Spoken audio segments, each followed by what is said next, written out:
আপনাদের সামনে আমি বলতে চাই, I have a plan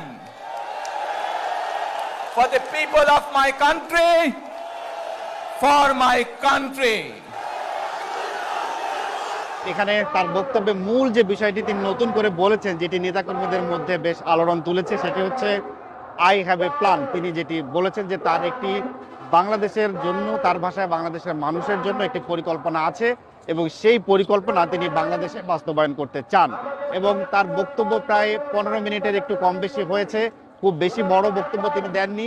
এবং এই বক্তব্যের মধ্যে বারবারই তিনি একই কথা বলেছেন যে বাংলাদেশকে তিনি সবার সহযোগিতা নিয়ে গড়তে চান এবং এর জন্যই বিশেষ করে তরুণদের সহায়তা লাগবে। বিভিন্ন আধিপত্যবাদ শক্তির গুপ্তচরেরা বিভিন্নভাবে ষড়যন্ত্রে এখন লিপ্ত রয়েছে। আমাদেরকে ধৈর্যশীল হতে হবে, আমাদেরকে ধৈর্য ধারণ করতে হবে। বিশেষ করে তরুণ প্রজন্মের যে সদস্যরা আছেন, আপনারাই আগামী দিন দেশকে নেতৃত্ব দিবেন, দেশকে গড়ে তুলবেন।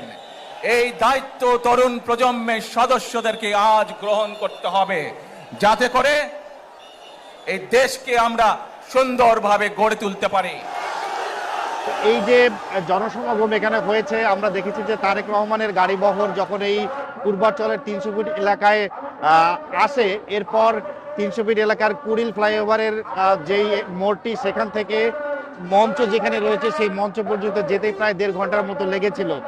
এই 1.5 ঘন্টার যাত্রাপথে এই 300 ফিট এলাকার দুই পাশেই অসংখ্য নেতাকর্মীরা দাঁড়িয়েছিলেন। তারা তারেক রহমানকে অভিবাদন জানিয়েছেন এবং তারেক রহমানও তাদেরকে হাত নেড়ে সেই অভিবাদন ফিরিয়ে দিয়েছেন। মঞ্চে ওঠার পরে আমরা দেখেছি যে শুধুমাত্র মির্জা ফখরুল ইসলাম আলমগীর তিনি ভাষণ দিয়েছেন এবং তার সংক্ষিপ্ত ভাষণের পরেই তারেক রহমান তার সংক্ষিপ্ত বক্তব্যটি দিয়েছেন। এবং এই তারেক রহমান আসার পরেই, তার বক্তব্য শেষ হওয়ার পরেই এখন আমরা দেখছি যে নেতাকর্মী দূর দূরান্ত থেকে যেসব নেতাকর্মী এখানে এসেছিলেন, তারা তাদের নিজ নিজ জেলার উদ্দেশ্যে বা নিজ নিজ স্থানের উদ্দেশ্যে রওনা দিয়েছেন। তারেক রহমান এই ভাষণে জানিয়েছেন যে নেতাকর্মীরা তারা যেন সচেতনভাবে বাংলাদেশ গড়ার কার্যক্রমে সামিল হয় এবং তাদের সকলের সহযোগিতা চেয়ে তিনি তার বক্তব্য শেষ করেছেন। যে কোনো মূল্যে যে কোনো বিশৃঙ্খলাকে পরিত্যাগ করতে হবে, যে কোনো মূল্যে আমাদেরকে নিশ্চিত করতে হবে যাতে মানুষ নিরাপদ থাকতে পারে।